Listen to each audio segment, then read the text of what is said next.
থেকে সরে গেছি, নবীর সুন্নাহ থেকে দূরে সরে গিয়েছি।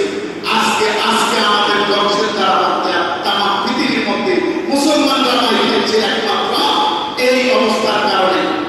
রাসূল বলেছেন, তোমরা ততক্ষণ পর্যন্ত আমি নবীর সুন্নাহ যতদিন ধরে রাখবা, আমার আল্লাহর কালামুল্লাহ শরীফ যতদিন আঁকড়িয়ে ধরবা, ততদিন পর্যন্ত তোমার কষ্ট হবে না। যেদিন থেকে দূরে সরে যাবা, তোমরা ধ্বংসপ্রাপ্ত হয়ে যাবা, তোমরা নির্যাতিত হবে, তোমরা লাঞ্ছিত হবে, তোমরা অপমানিত হবে, তোমাদের মূল্য মুসলমান জাতির কাছে থাকবে না। আজকে সেই অবস্থা। আল্লাহ পাক আমাদেরকে কবুল করুন, সকলে বলি আমিন। বড় পীর আব্দুল কাদের জিলানী, যিনি সমস্ত ওলিদের সরদার, তিনার উপাস শরীফ আজকে দেখেন আমরা কতগুলো মানুষ আছি, মহল্লার মানুষ সবাই ব্যস্ত তবরকের জন্য। যারা তবরকে নিয়ে আসেন তারা তবরকে নিয়ে যাবেন, সব দিতে পারবেন না।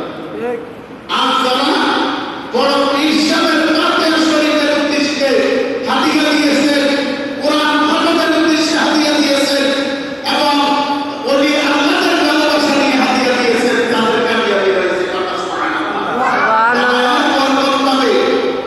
ওই ব্যক্তিরা তবরক পান বা না পান এটা নিয়ে কোনো কথা বলবে না। যারা আল্লাহকে ভালোবাসে, রাসূলকে ভালোবাসে, আউলিয়া কিরামদেরকে ভালোবাসে, তারা তবরক পান বা না পান তারা আফসোস করবে না। তারা আফসোস করবে ওলি আল্লাহদের শান মান শুনেছি, যতক্ষণ বসেছিলাম ততক্ষণ আল্লাহর রহমতের মধ্যে ছিলাম।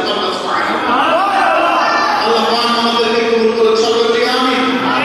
আল্লাহ পাক আমাদের হাজিরাকে কবুল করুন, সকলে বলি আমিন। যারা টাকা দিয়ে পয়সা দিয়ে আমাদের বাজার কমিটির সভাপতি মহোদয় সহ অক্লান্ত পরিশ্রম করেছে একটা মাস, এই পরিশ্রমের পর এই এত বড় একটা ইন্তজাম করেছে।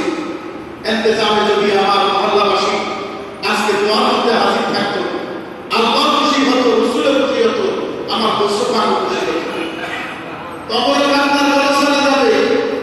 কিন্তু এই মুহূর্তটা, যেই মুহূর্তটা আমার জিকির চলতেছে, যেই মুহূর্তটা ওলিদের জিকির চলতেছে, যেই মুহূর্তটা রাসূলের রিসালাতের আলোচনা চলতেছে, আপনি তো এই বরকত থেকে মাহরুম হয়ে গেলেন।